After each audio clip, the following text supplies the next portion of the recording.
Muy bienvenidos todos, muchas gracias por sumarse a esta primera charla de nuestro curso de principios constitucionales.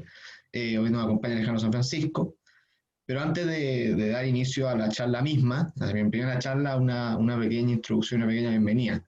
Gracias a todos por inscribirse, por postular.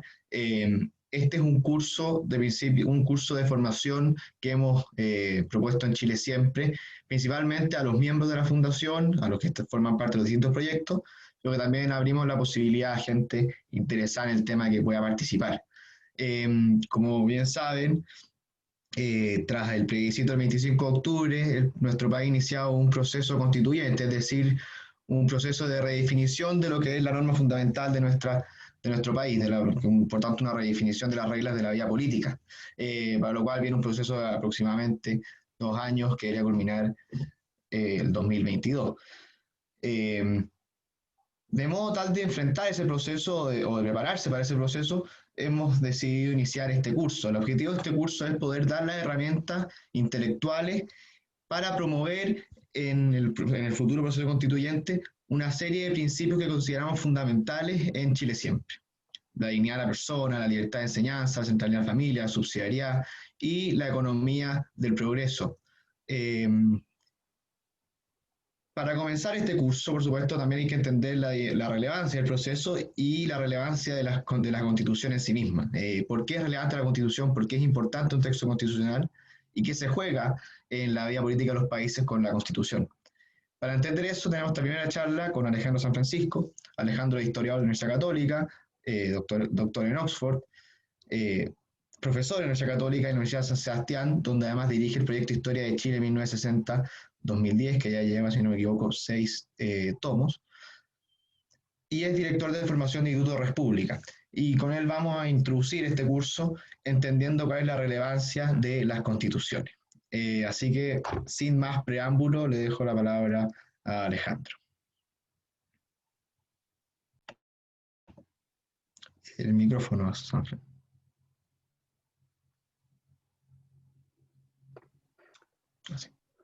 Muchas gracias, Jaime, por la invitación y un gusto participar en este curso.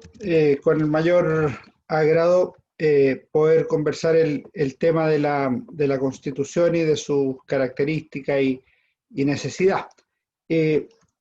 Un primer tema que quería abordar para iniciar la conversación, cuando uno se pregunta por qué es importante una Constitución, es saber qué ha tenido Chile como constitucionalismo, como proceso histórico a través del tiempo, porque no es esta la primera constitución y si se da una especie de premisa de duración, tampoco será la última.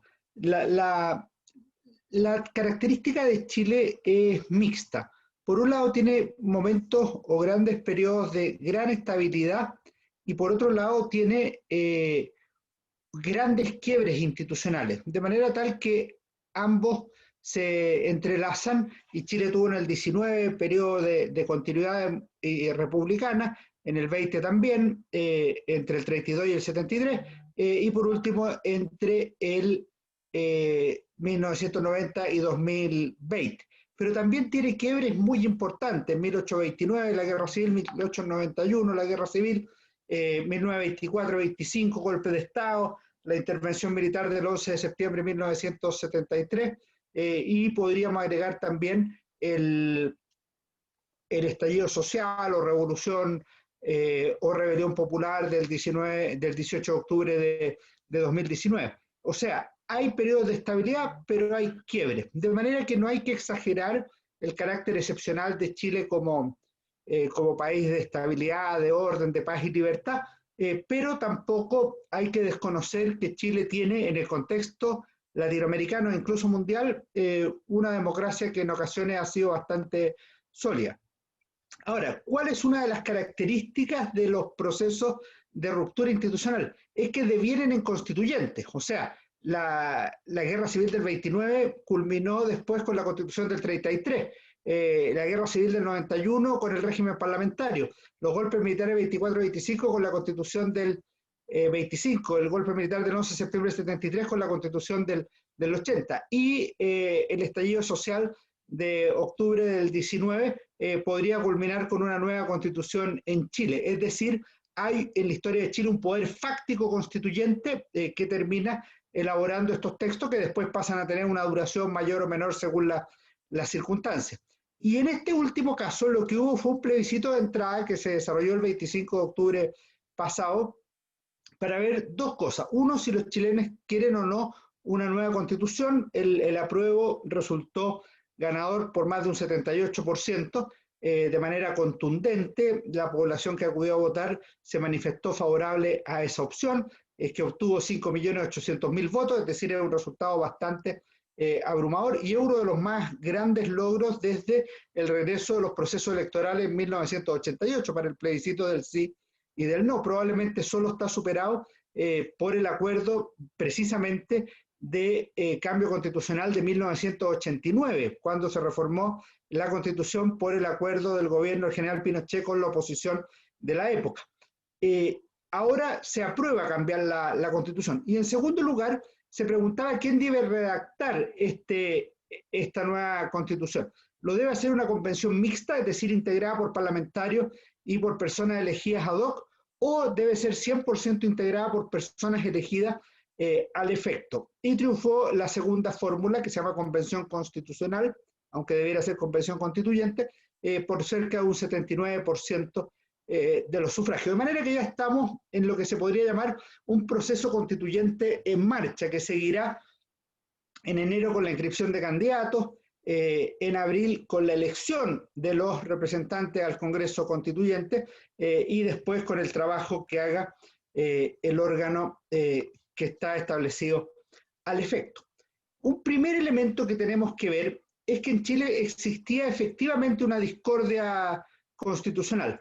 Esto es muy relevante porque esto podría haberse solucionado de distintas fórmulas. Podría haberse solucionado mediante una reforma constitucional que hubiera estado legitimada. Me parece que así fue en 1989, pero se ve que después volvía con el tiempo el problema de la legitimidad de origen. El 2005 pareció clausurarse ese problema con el acuerdo del presidente Ricardo Lagos con la oposición de la época, que por una casi unanimidad apoyó la reforma constitucional que culminó con la redacción de la Constitución de 2005 firmada por el propio presidente Ricardo Lagos. Sin embargo, eso no alteró tampoco el problema de legitimidad y se siguió hablando de necesidad de una nueva constitución, al punto que prácticamente la unanimidad de la clase política en noviembre del año 2019, con la excepción del Partido Comunista y algún otro más, decidieron que era necesario avanzar en un acuerdo por la paz y una nueva constitución. El segundo tema claramente se ha avanzado y la nueva constitución está en marcha. El primer tema está un poco más pendiente. Ahora, ¿qué significa que hay una discordia constitucional?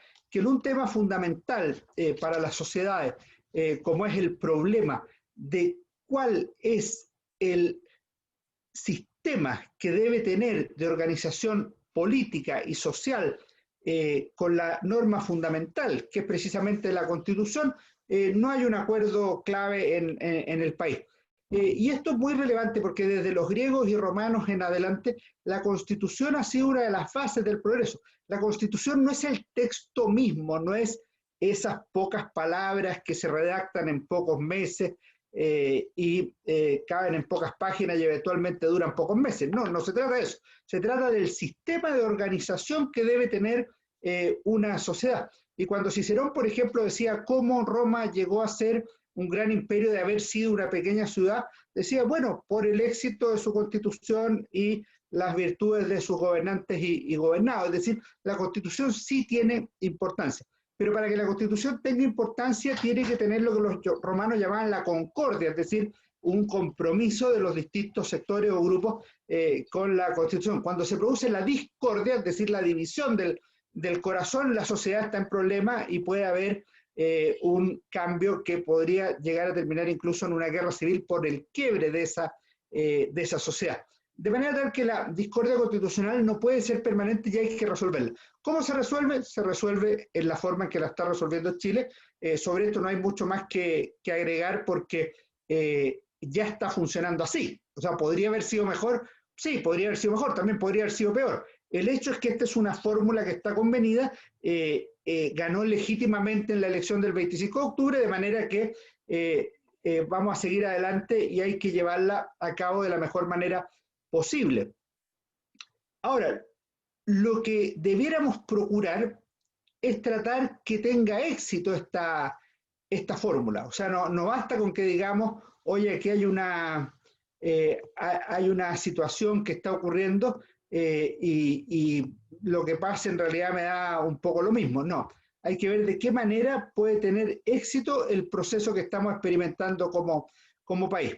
Y a mí me parece que hay algunas claves para el éxito de la Constitución que son relevantes y que habría que tener en la cabeza cada vez que nos pongamos a evaluar cómo seguir hacia adelante. En primer lugar, una clave es que hay que tener una buena constitución. O sea, no es irrelevante tener una buena constitución o tener una mala constitución. Esto que parece obvio no lo es tanto. ¿Qué significa tener una buena constitución? Significa, por una parte, que tiene que ser buena en cuanto a su contenido, es decir, tiene que ser formalmente correcta, tiene que ser adecuada a la realidad de un determinado país, en este caso Chile. Si no fuera así, lo que podrían hacer los países es decir, bueno, ¿cuál es la sociedad que funciona mejor en el mundo? Y uno podría llegar a, mira, Suiza funciona bien. Ah, bueno, fotocopiemos la constitución de Suiza y traigámosla a Chile. No es así porque tiene que haber una fórmula que permita que el sistema sea adecuado a la realidad de una sociedad. Tiene que tener una necesaria legitimidad. Esto significa que la Constitución, la Carta Fundamental, debe tener la legitimidad que corresponda para la sociedad en su momento dado, es decir, tiene que ser aprobada por un cuerpo electoral, tiene que ser aprobada por un congreso, por un órgano constituyente, por lo que corresponda. En este caso hemos fijado alguna fórmula por el estilo. Y en tercer lugar, tiene que ser, tiene que tener tiene que combinar lo declarativo con lo exigible o efectivo. ¿Qué significa esto? Que no basta con que la Constitución tenga solamente una cantidad de derechos espectacular y todo el mundo esté contento si esa misma Constitución no tiene derechos que efectivamente sean vigentes, porque si no se podrían consagrar la más amplia cantidad de derechos a la felicidad, al éxito, a la prosperidad, pero si eso no es real en la sociedad, se va a quedar en una constitución meramente augural o programática y no va a tener resultado en la realidad. Eso es una buena constitución. En segundo lugar, tiene que haber calidad en la política. Calidad en la política. ¿Qué significa calidad en la política? Primero tiene que definirse el régimen de gobierno. Y el régimen de gobierno no solo tiene que definirse, sino que tiene que aceptarse. Vamos a volver sobre eso en un par de minutos. En segundo lugar, tiene que mejorar la calidad de los partidos y de los actores políticos.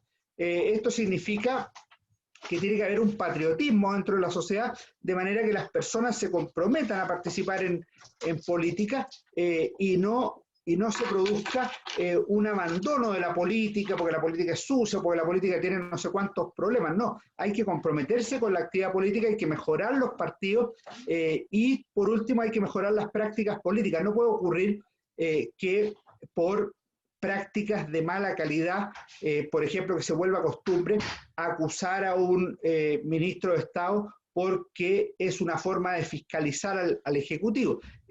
Para eso debiera haber fórmulas distintas. A lo mejor en un caso debiera ser acusaciones constitucionales, en otro caso debiera ser censuras de gabinete, en otro caso meras interpelaciones, pero que la Constitución tenga que definir muy bien las prácticas políticas, de lo contrario, la calidad de la política se va a ir deteriorando.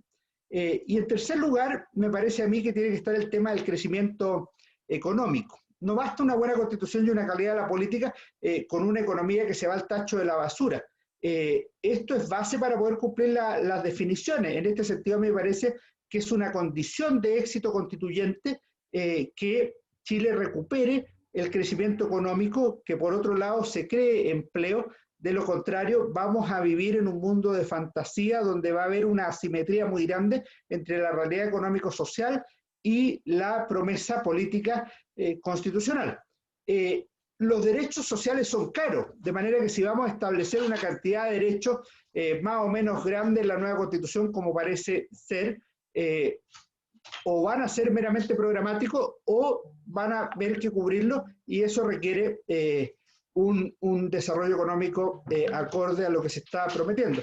Y en tercer lugar, hay que tener la convicción de que el progreso social se juega en la vida diaria, no se juega en la declaración constitucional. Ustedes van a poder ver que en distintos momentos de la historia de Chile, con la misma constitución, Chile ha tenido más progreso, más crecimiento económico, menos crecimiento económico, más derrota de la pobreza, menos derrota de la pobreza, más integración social o menos. Es decir, hay otros elementos en paralelo a la Constitución que son muy decisivos para el éxito del proceso. Ahora, también hay problemas. ¿Cuáles podrían ser los problemas sobrevinientes dentro de un proceso constituyente? Yo mencionaría algunos. Primero, me parece que las propuestas destituyentes o los cambios legales que alteren el proceso. Hace algunos días un ex candidato presidencial propuso que el gobierno ya se había acabado, que el presidente tenía que salir y teníamos que adelantar las elecciones. No fue eso lo que se votó el 25 de octubre. A las personas les puede gustar o no gustar el actual gobierno, como podía gustarle o no gustarle el de la presidenta Bachelet, pero hay que respetar las normas y hay que respetar el Estado de Derecho, de lo contrario se entra en la anarquía o en el desgobierno. En segundo lugar, hay un riesgo de paralización política, que afecta más al gobierno que a la oposición, pero es un riesgo real, o sea que el gobierno, ante el pato cojo, es decir, esta situación que se produce cuando se va acercando el final de la administración, carezca de ideas o de capacidad de acción. El gobierno todavía tiene mucho que hacer y a veces parece paralizado. Y en segundo lugar, puede haber una paralización económica, que será tanto más grande si todo se pone en discusión. Si la verdad es que se estima que la Constitución va a cambiar radicalmente el orden económico vigente, bueno, van a disminuir las inversiones y va a bajar con eso la capacidad del país de enfrentar sus desafíos económicos. En tercer lugar, me parece que puede ser un problema grave la persistencia de la violencia, en un doble sentido, los hechos de violencia, por una parte, y la legitimación de la violencia, por otra parte. Son dos cosas distintas, pero confluyen en lo mismo, en alterar la democracia y el Estado de Derecho en una determinada sociedad. En cuarto lugar, la falta de deliberación y de acuerdos, si es que son superadas esa deliberación o acuerdos por la presencia de barras bravas, funas y ataques sostenidos en el órgano constituyente. O sea, si es que logramos que el órgano constituyente se transforme en un lugar de deliberación democrática, de discusión, de búsqueda de acuerdos, es muy distinto a que se transforme en una lucha de barras bravas o de ataques personales o discrepancias que no tienen solución.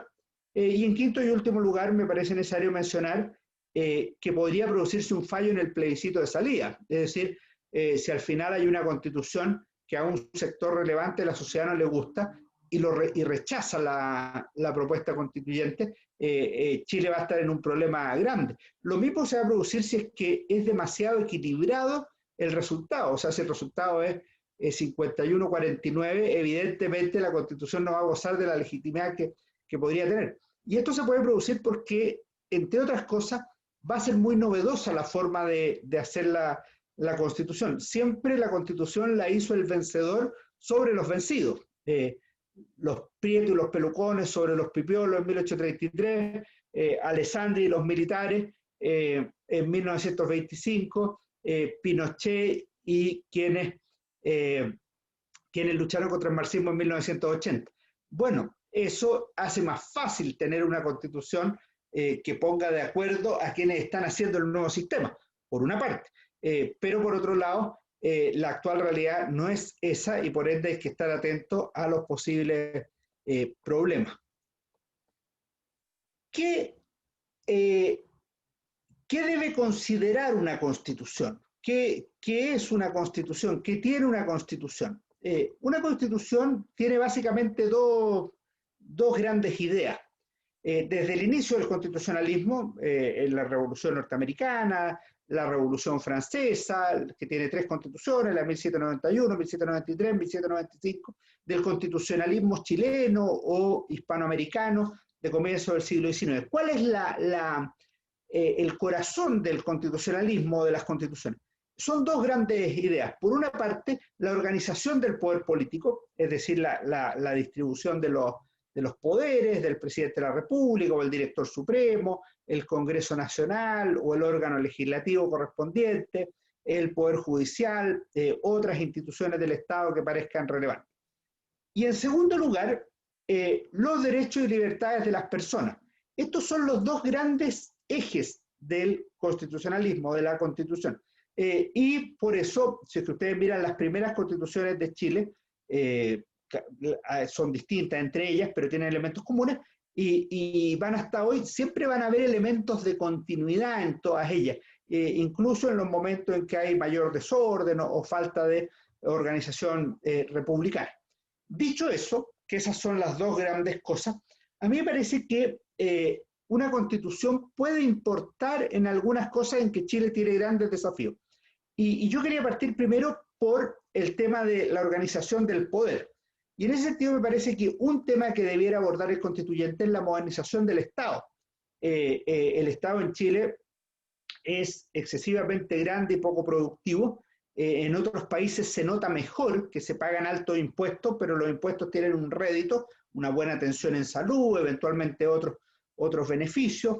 A veces las pensiones están incluidas en los impuestos, en Chile el sistema es distinto, pero una modernización del Estado debiera disminuir los ministerios. No tiene sentido tener 23, 24, 25 ministerios si en realidad esa misma tarea se podría hacer con 12, 13, 14 o 15 de ellos y que podrían hacer una buena labor. Y los recursos que se ahorren en el aparato burocrático o el aparato político del Estado debieran ir derechamente a gasto social y debieran llegar a las personas que más lo necesitan, que son cada vez más, lamentablemente, en Chile.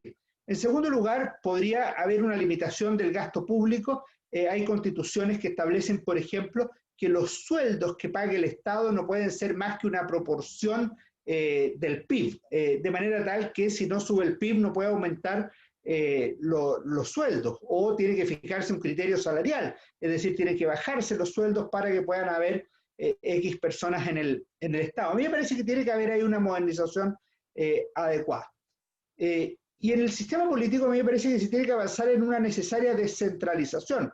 Esto debe hacerse con una cierta agresividad, pero no solo tiene que atacar a la distribución de poderes de los intendentes, gobernadores o alcaldes, que me parece que sí es relevante y que puede conducir también a una forma de concebir la ciudad, de que las personas vivan mejor en su lugar o en el campo, sino que la necesaria descentralización tiene que apuntar a las instituciones locales. Por ejemplo, a mí me parece que este es un buen momento para pensar cómo potenciar las universidades regionales de manera que sean un foco de desarrollo, de creación de I+D, de capacidad de generar capital humano en las regiones, o sea, todo lo que signifique mejorar la presencia de las regiones en un país cada vez más centralizado. Potenciar las regiones me parece que es un desafío constituyente. No es necesario que sea federal como el ensayo de 1826, pero tampoco es necesario que sigamos avanzando hacia un centralismo absorbente como el que existe en la actualidad en Chile. Por otro lado, tiene que tener mecanismos necesarios de estabilidad política. Hemos visto que la inestabilidad política le ha jugado una mala pasada a Chile y eso tiene que ver con algo que mencioné hace un rato de la fiscalización, de las censuras y de las acusaciones. Esto no es inédito en la historia de Chile. En el pseudo régimen parlamentario que tuvo Chile entre 1891 y 1924, hubo continuas censuras de gabinetes ministeriales al punto que cada gobierno tenía un promedio de 12 o 15 ministros del Interior. El gobierno del presidente Allende sufrió numerosas acusaciones constitucionales y este gobierno ya se acerca rápidamente a la decena de acusaciones, no todas ellas con éxito, pero evidentemente ahí hay algo que no está funcionando en el sistema político y que debiera revisarse en el nuevo cuerpo constituyente.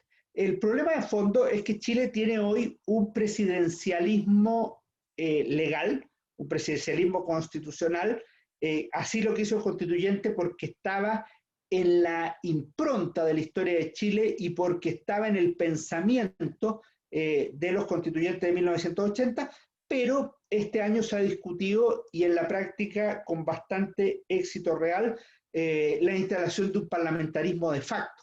Ahora, los regímenes de facto en general son regímenes de excepción, son regímenes extraconstitucionales que gobiernan mediante decretos leyes.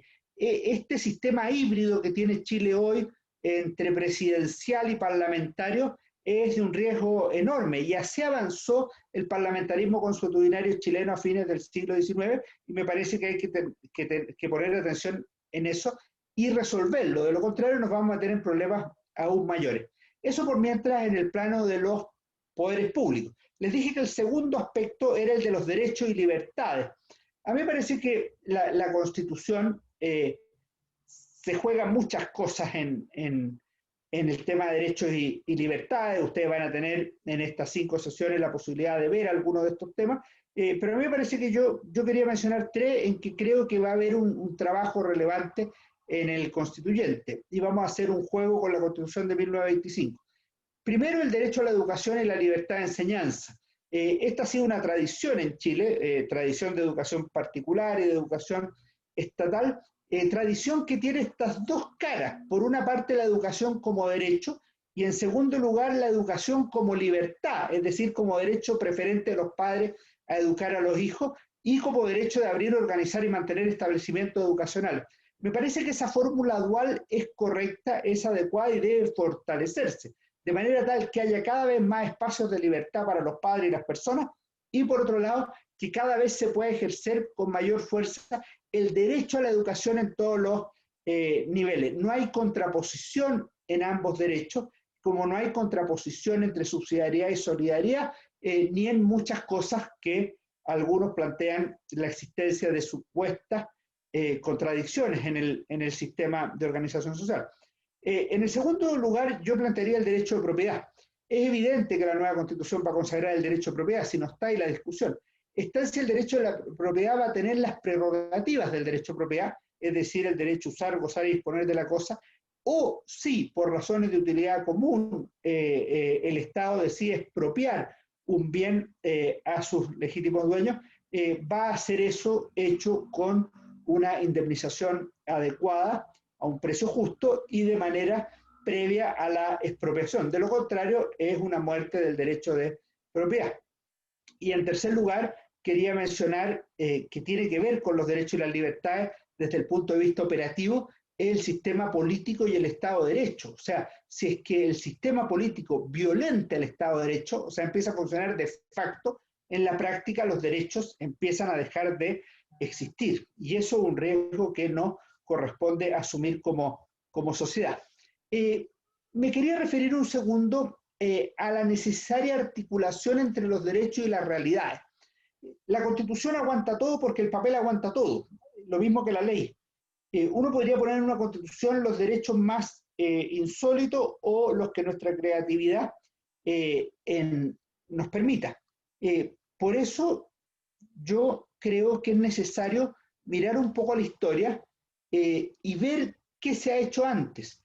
Y en este sentido a mí me parece que hay que articular necesariamente lo que se quiere declarar como derecho, incluidos los derechos sociales, que probablemente van a aumentar en términos conceptuales en la nueva Carta Fundamental, con la realidad y la exigibilidad de esos derechos.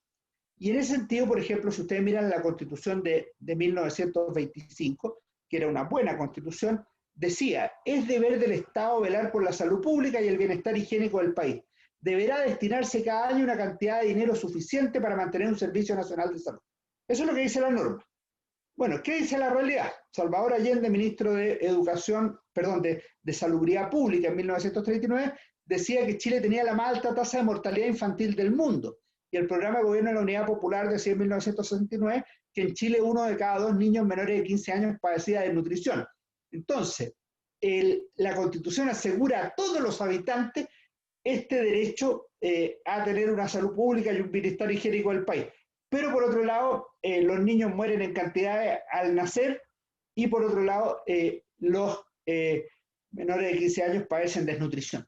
En otra parte dice la protección al trabajo, a la industria y a la obra de previsión social, especialmente en cuanto se refieren a la habitación sana y a las condiciones económicas de vida, en forma de proporcionar a cada habitante un mínimo de bienestar adecuado a la satisfacción de sus necesidades personales y las de su familia. Nadie puede oponerse a eso. Sin embargo, esas condiciones económicas de vida y esa habitación sana que requiere cada uno contrastan con, por ejemplo, el censo de 1952, el primer censo de la vivienda, que establecía que un porcentaje muy grande de la población vivía en viviendas de mala calidad, en verdaderas chozas, en poblaciones callampas. Y cada programa de gobierno decía que a los chilenos les faltaban 500.000 viviendas al menos. Es decir, había una contradicción tan grande entre la letra de la Constitución y la realidad que vale la noción del constituyente de considerar la realidad, pero por otro lado es evidente que hay un problema práctico a la hora de realizarlo. Y para terminar, esto es particularmente importante en un momento en que no solo estamos viviendo un proceso constituyente, sino que también estamos viviendo una situación crítica en la hora de las democracias en el mundo. Las democracias están sufriendo problemas, están viviendo horas difíciles. Un politólogo o filósofo español, Daniel Innerarity, le llama las democracias complejas, yo le llamo las democracias indignadas, pero en cualquier caso lo que debemos hacer es entender que el proceso constituyente tiene que ir por un lado y la acción política tiene que ir por otra, y ambas deben confluir en la mejor calidad de vida de las personas en la sociedad. Y por eso la calidad de la política no debe solo pretender el mejoramiento de la base económica de la sociedad, sino que también de la gestión política, de las oportunidades de la cultura y del desarrollo pleno de las personas. Los gobiernos no solo deben incorporar gerentes a su administración, tienen que incorporar distintas matrices de análisis, sociólogos, el pensamiento histórico, la filosofía política, las realidades ficticias de la literatura. Todo eso puede servir para diseñar un análisis de la realidad. Eso nos lleva a cómo enfrentar los problemas, con soluciones que deban ser necesariamente creativas. Las recetas fracasadas habitualmente conducen a un fracaso repetido, y en eso hay países que se han especializado bastante en las últimas décadas. Y por último, para trabajar el tema de los acuerdos en la Convención Constituyente, es necesario articular las convicciones doctrinales propias con la capacidad efectiva de lograr acuerdos. De lo contrario, la Constitución va a ser tan mínima porque no va a tener ningún acuerdo que no se va a llegar a ninguna parte. Me parece que para efectos prácticos hay que tratar de eliminar de la cabeza dos males que pueden ser muy negativos a la hora de pensar el futuro de Chile. Uno de ellos es la campaña del terror del Chilezuela, es decir, esto se va a hundir y vamos a terminar siendo el Venezuela 2.0 y tenemos que estar preparando a nuestros Chávez y Maduro. Chile no tiene por qué llegar al nivel de podredumbre moral o de dictadura política o de miseria económica a la que ha llegado Chávez y Maduro en Venezuela, porque ahí en algún minuto un sector muy grande de la sociedad abandonó la política y se las dejó a ellos. Tiene que participar todos los sectores en el proceso e influir de manera tal que resulte lo mejor posible en la nueva Constitución y por ende el Chile que va a venir a partir del 2022. Pero el segundo mal que hay que evitar es este, que también es falso históricamente y es y conduce a error en términos políticos, que es suponer que en los últimos 30 o 35 años se ha hecho todo mal. En términos comparativos históricos, lo que se ha hecho en las últimas décadas es muy valioso en distintos niveles. El crecimiento económico que comenzó en 1984 y que fue sostenido en las décadas siguientes fue muy importante para Chile. Fue importante económicamente, pero también socialmente. Bajó la pobreza un 45% el año 87 al 38, el año 90 y así sucesivamente hasta llegar al 10%. Y por eso Chile pudo participar en la OCDE en la primera década del siglo XXI y por eso en los índices de desarrollo humano del Programa de Naciones Unidas para el Desarrollo, Chile aparece en la primera columna. Eso se ganó en la cancha. Es decir, no hay que caer en el lenguaje populista o aventurado o poco informado o que eventualmente en momentos de enojo, de indignación, nos puede llevar a tomar decisiones erróneas que en vez de dar un salto adelante nos conduzcan a un salto al vacío o a una regresión. Muchas gracias. Perfecto, Alejandro, muchas gracias. O sea, una muy contundente exposición. Ya nos han llegado algunas preguntas, en particular, nos llega una de Tomás Oliger, bueno, llegan dos preguntas de Tomás Oliger. La primera, la voy a hacer una reformulación porque voy a agregar algo mío también. Se ha hablado mucho de los límites que pueda tener la convención al momento de funcionar y de definir el nuevo texto constitucional. Y una de las cosas que se ha dicho es que va a haber un límite en la tradición constitucional chilena, o una limitación histórica. ¿Cuáles serían esos elementos históricos que delimitarían el nuevo texto constitucional? Aquí hay limitaciones establecidas en el acuerdo. La primera es que el régimen tiene que ser democrático y esa es una fórmula que ya se establece. Ahora es democrático representativo, occidental. No se refiere aquí a democracias populares que terminan siendo dictaduras o a regímenes falsamente denominados democráticos y que al final son una tiranía disfrazada o abierta. Lo otro es que en el sistema la hoja en blanco es una ficción. En derecho siempre se hacen estas ficciones, pero cualquier país que hace un código civil lo primero que hace es traer un código civil de afuera para ver qué cosas sirven y qué cosas no sirven. Ahora, si uno hace una constitución, por ejemplo, lo primero que va a hacer es mirar hacia atrás. E incluso la década de 1820, que fue una década que algunos llaman de anarquía o de ensayo de organización de la República, si tú miras la estructura política del país, el Congreso bicameral, el presidente de la República, la forma de organización de los tribunales de justicia, las tres vienen de la, comillas, anarquía. Bueno, tan anárquica no habrá sido si permite que continúe durante 2 siglos esa forma de organización del poder político. Los derechos vienen de esa década también, en términos declarativos, obviamente han ido cambiando en el tiempo, pero la primera vez que se declara que en Chile no hay esclavo y que el que pisa su territorio queda libre, es la Constitución de 1823 y se mantiene eso en la Constitución de 1980. Yo dificulto que la nueva Constitución establezca que en Chile sí hay esclavos o que el que pise su territorio pase a ser esclavo. Evidentemente en Chile no va a haber esclavos y el que pise su territorio queda libre. De manera tal que uno puede ver ahí que hay continuidades de la tradición constitucional chilena, que no es lo mismo que la Constitución histórica, como algunos dicen de manera media equivocada, que yo creo que van a tener una fuerza en el proceso que viene y que es imposible decir, miren, estos 7 puntos se va a notar. En algunos se va a notar, en otros no. E incluso la tradición reciente a mí me parece que va a tener fuerza. Por ejemplo, hay instituciones que son relativamente nuevas, como la del Banco Central, que claramente ha logrado un consenso porque ha sido gran parte para el prestigio de Chile en la última década. Y hay otras que son tradición chilena, según suponemos, pero que no son chilenas. Por ejemplo, ese artículo que dice que las Fuerzas Armadas son esencialmente obedientes y no deliberantes. Lo que decían las constituciones del 19 es que la Fuerza Armada es obediente y que ningún cuerpo armado puede deliberar, que es básicamente lo mismo. Pero eso viene del constitucionalismo francés de fines del siglo XVIII.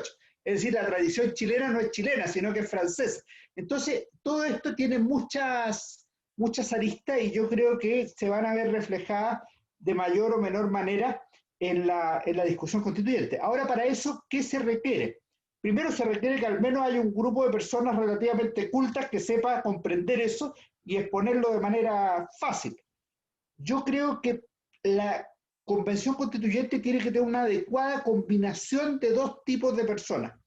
Por un lado, personas que podríamos llamar especialistas o con expertise, que es doble, o expertise político o expertise constitucional. Y ahí están los profesores de Derecho Constitucional y las personas que tienen experiencia política. Pero también tiene que haber muchas personas que representen a la sociedad común y corriente. O sea, esto que se decía que por primera vez la Constitución la haremos nosotros, la gente común y corriente.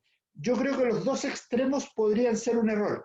Es decir, si no hay personas con experiencia política o constitucional, o si no hay personas comunes y corrientes, porque son los mismos partidos los que se tomaron todos los cargos y este es un Congreso 2.0 absolutamente replicado. Perfecto. Y también Tomás Oliver pregunta por el tema del presidencialismo. En Chile la experiencia parlamentaria no tiene buena memoria históricamente, pero últimamente ha surgido con mucha fuerza la idea de un parlamentarismo, tanto por el parlamentarismo de facto o la propuesta más técnica constitucional de resolver los problemas del presidencialismo reforzado que tenemos. ¿Qué puede decir al respecto? A mí me parece que las constituciones tienen que obedecer a ciertas tradiciones. Chile ensayó distintas fórmulas en el siglo XIX, una federal, otra más centralista, una más intermedia.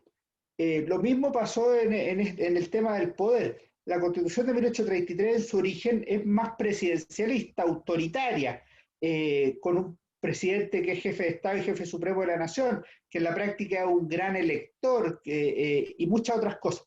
Pero evoluciona en el siglo XIX hacia un parlamentarismo por dos vías, por reformas constitucionales y por práctica política, de manera que hacia 1890, es decir, en el preludio de la Guerra Civil del 91, ya había una convicción en la clase dirigente chilena de que el país tenía un régimen parlamentario. De hecho, el propio presidente Balmaceda en su campaña del 86 había dicho que había que perfeccionar el régimen parlamentario. O sea, entendía que había régimen parlamentario, pero que había que mejorarlo. Y luego el 91 se lucha entre dos regímenes, parlamentario y presidencial. O sea, hay un cambio ahí y se impone el parlamentario. Y efectivamente el parlamentario es de mala memoria, pero si es verdad eso, y por eso se hace la Constitución del 25 que es presidencial, no hay que olvidar que la del 80 se hace porque la Constitución del 25 o el régimen del 25, es decir, el del 32 hasta el 73, también tiene mala memoria. Es decir, y hoy día, ¿por qué se quiere hacer una nueva Constitución? Porque los últimos 30 años son de mala memoria. Resulta que la mala memoria a veces es mala memoria literalmente. Entonces recordamos algo que no es exactamente así, que tuvo logros y problemas. Lo que pasa es que cuando estamos en el momento de cambio, solo observamos los problemas y por eso queremos cambiarlo. Entonces, agudizamos la mirada crítica en circunstancias que yo creo que hay que ser un poco más equilibrado en el análisis. El parlamentarismo no es todo lo malo que se dice, pero fue un parlamentarismo de facto el que hubo en Chile. No se llamaba de facto, se llamaba consuetudinario. A mí me parece, llevado a 2020, que en Chile el presidencialismo tal como lo hemos conocido se acabó.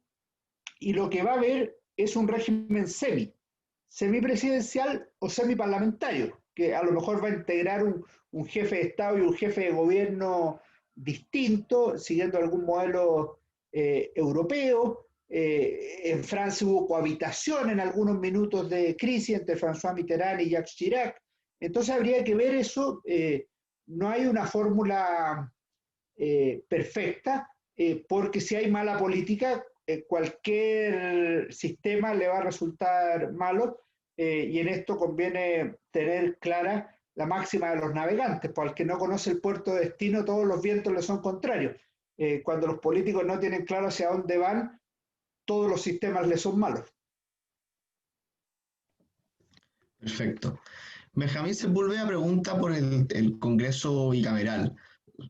Últimamente se ha propuesto, incluso actualmente, avanzar hacia un Congreso unicameral. Hay ciertas críticas al funcionamiento de la bicameralidad. ¿Qué opina de dicha idea y qué perspectiva histórica se nos puede dar al respecto? Ahí ocurre exactamente lo mismo. O sea, el Congreso puede ser bicameral o unicameral, y puede funcionar bien, regular o mal. No hay aquí regla de que este funciona bien y el otro funciona mal para todos los efectos prácticos. Ahora, ¿qué significa eso en la práctica? En Chile se ha propuesto en otros momentos de la historia congresos unicamerales. Por ejemplo, lo propuso el programa de gobierno de la Unidad Popular, y estaba la idea de asamblea o cámara única del pueblo. Finalmente no se usó. Hay otros países que tienen sistema unicameral, Cuba, por ejemplo, o Venezuela, y hay otros que tienen bicameral, por ejemplo, Estados Unidos o Inglaterra o España. O sea, hay distintas fórmulas. Lo clave es que un sistema con dos cámaras tienen que encontrar ambas cámaras su sentido. O sea, el sentido de la cámara alta tenía un carácter moderador, la elección se hacía con mayor distancia de años, con 8 y no cada 4, como se hacen los diputados, y eran 2 por región. Después se le dio un componente no solo regional, de manera que eran 13 en su origen, 2 por región, 26 senadores elegidos, sino que se hizo una fórmula en que las regiones con mayor población elegían más senadores. Es decir, se le dio un carácter no solo territorial, sino que poblacional también, más parecido al de los diputados. De manera que hoy las cámaras son cada vez más parecidas, la cámara baja con la cámara alta. Entonces lo que habría que ver es si tiene sentido mantener dos cámaras iguales con el doble gasto que eso significa. Ahora en esto hay que sincerar las discusiones, porque algunos dicen que hay que disminuir los parlamentarios para bajar los costos. Algunos contestan, no, mejor hagamos una sola cámara para bajar los costos. Lo que hay que fijar es cuál es el objetivo, y uno de los objetivos es disminuir los costos. Y ese hay que hacerlo sí o sí, bajando los parlamentarios o bajando la cantidad de cámaras. Pero también hay que tener claro qué modelo de relación de cámaras se requiere y qué prerrogativas van a tener las distintas cámaras. Por ejemplo, en la Constitución del 25, la Cámara Alta concurría a autorizar al presidente de la República en sus viajes al exterior. Entonces tenía una fórmula que era distinta a la Cámara Baja, y así lo podemos ver en otras cosas. Y en algunas cosas resolvían juntos. El Congreso Pleno para elegir al presidente de la República si ninguno obtenía la mayoría absoluta de los votos válidamente emitidos. Entonces, eso hay que estudiarlo. Perfecto. Agustino Valle, Agustino Valle pregunta por el centralismo, que usted lo mencionaba como uno de los problemas que se deberían abordar en la discusión constituyente. Y Agustín pregunta, ¿qué salidas concretas se podrían implementar para terminar con este mal problema? Primero, yo creo que hay que estar contento en que una de las peores lacras que tiene Chile es el centralismo, y no todos están de acuerdo en eso. Hay varias fórmulas que se pueden hacer. Una que proponía un cientista político hace unos días es que los candidatos a diputados, por ejemplo, tengan que tener residencia efectiva en las regiones que representan, y no residencia ficticia. Entonces, uno tiene un amigo que de repente vivía acá en Providencia, y después es candidato por Talca o por no sé dónde. Entonces, claro, ha hecho toda su vida acá, pero va de candidato por allá. Eso hay que revisarlo. Esa podría ser una fórmula. Yo he escuchado que algunos dicen hay que crear parlamentos regionales. Yo sería partidario si solo si se han eliminado varias otras instancias burocráticas. O sea, aumentar el Estado per se, no. Si se reemplaza, puede ser. Habría que evaluarlo. Me parece a mí que hay que definir áreas prioritarias de desarrollo regional. Yo he definido una, pero estoy seguro que personas más competentes que yo definirían otra. La que yo he definido es la educación. Yo soy un convencido que si nosotros nos ponemos las pilas, podemos tener el día de mañana 15, 20 universidades chilenas regionales entre las mejores universidades de América Latina. Pero eso exige un esfuerzo de los cuerpos académicos, de los estudiantes, de las autoridades de las universidades regionales y también del Estado. O sea, el Estado hoy día, por ejemplo, le da en aporte fiscal directo a la Universidad Católica, puedo equivocarme en la cifra, pero 25.000 o 26.000 millones de pesos, a la Universidad de Chile 36.000 o 37.000 millones de pesos, a la Universidad de La Serena 3.500. O sea, le da el 10% de lo que le da a la Universidad de Chile. Imagínense que esto fuera al revés, o no fuera al revés, fuera equivalente. Bueno, el el potencial que adquiere la universidad regional ahí es inmenso, y eso potencia toda la zona y le da un valor tremendo. Entonces, se pueden hacer muchas cosas y yo creo que hay que avanzar hacia allá. Perfecto. Un aviso al resto del público. A partir de ahora van a empezar a pasar como panelistas para al final sacarnos la foto de cierre. Y bueno, ya acercándonos a la hora, tenemos la última pregunta de Teresa Leblanc, haciendo referencia al tema de los derechos sociales, pregunta, ¿cuál cree que es el límite entre aquellos derechos que deben ingresar a la Constitución y los que deben quedar fuera porque no se corresponden con aquello que pueda hacerse realidad y quedarán como simples ilusiones? Sí, yo primero lo que hay que ver es que hay que responder al tiempo. Y hoy día hay un tiempo en que la gente legítimamente quiere que sus derechos sociales estén consagrados y no solo estén eh, por ahí volando y que no aparezcan en ninguna parte. Entonces me parece a mí que la Constitución puede tener la vigencia de los derechos sociales. Ahora, no todo puede ser derecho social, entonces hay que tener un límite. Y lo otro es que no se colige del derecho la gratuidad. Por ejemplo, yo puedo tener derecho a la vivienda, a vivir en un medio ambiente libre de contaminación, a la educación, a la salud, y no significa eso que todas las prestaciones deban ser gratuitas, porque de lo contrario eso genera un problema práctico. ¿Cuál es el problema práctico? Si yo no tengo la prestación gratuita adecuada, no tengo el derecho, lo cual no es verdad, porque perfectamente puedo ejercerlo, lo que pasa es que eso tiene un costo para el Estado, para la persona, para alguien. De hecho, cuando se fija la gratuidad en Chile, por ejemplo, es la gratuidad para el 60% con menos recursos de Chile. Es decir, si fuera un derecho, se dice, sería para el 100%. No, es un derecho. Y lo que hace el Estado es ver cómo ese derecho se hace más efectivo en las actuales circunstancias. Es súper relevante esto porque los derechos sociales, por ejemplo, si uno los mira en términos estrictamente comparativos, pareciera estar más consagrado el derecho social a la educación en la Constitución de 1925, pese a que también la consagra la de 1980.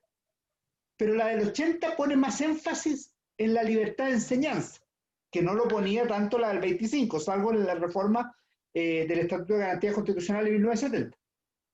Pero si tú miras la realidad histórica, más personas han estudiado gratuitamente en Chile o más personas han tenido acceso a terminar la educación secundaria en Chile y a estudiar en la universidad en Chile bajo la Constitución de 1980 que bajo la Constitución de 1925. Y eso no es porque lo señale la letra de la Constitución, es por el progreso económico de Chile, por la apertura de nuevas casas de estudio de educación superior, por políticas públicas que beneficiaban el acceso a la educación superior, por decisiones de gobiernos anteriores como el de Frei Montalva, que arregló la educación secundaria. Entonces, si más gente termina la educación secundaria, más gente está preparada para estudiar en la educación superior. Entonces, a esta pregunta yo diría que hay que tener un criterio inteligente, bien preparado, para consagrar derechos sociales. Dos, que esos derechos sociales sean efectivos y no meramente augurales o programáticos. Y tres, saber que no se agota en el texto constitucional el problema, sino que hay otros elementos que son decisivos. Crecimiento económico, progreso social, políticas públicas adecuadas, calidad de la política. Perfecto. Muchas gracias, Alejandro. Ha sido una muy buena exposición. También gracias a los que mandaban las preguntas. Esperamos que las respuestas hayan logrado satisfacer su duda. Eh, Ahora dejo que Lucas Valenzuela, que está detrás bambalinas, nos ordene el proceso de la foto. Bueno, por supuesto, todos pueden ahora ya prender su cámara y sumarse. Así es. Ahora ya todos están habilitados, así que pueden empezar a prender las cámaras. Y eso. ¿Cómo andas, Lucas? Ahí están todos. Ya, vamos con la primera foto a la cuenta de 3. 1, 2 y 3. Y vamos ahora a la segunda página. A la cuenta de 3. 1, 2 y 3. Ahí estamos, Tito. Perfecto, gracias Lucas. Gracias a todos, muchas gracias Alejandro nuevamente por acompañarnos en esta primera charla. La próxima semana, el día lunes, a esta misma, a las 7 también, tenemos la charla sobre primacía de la persona humana con el profesor Álvaro Ferrer, como principio de base de todo ordenamiento constitucional y de todo orden social justo. Así que también lo esperamos para ese día. Y bueno, nuevamente muchas gracias Alejandro. Muchas gracias, Jaime, a ustedes por la invitación y a todos los que se conectaron por haber asistido a esta reunión. Que estén muy bien.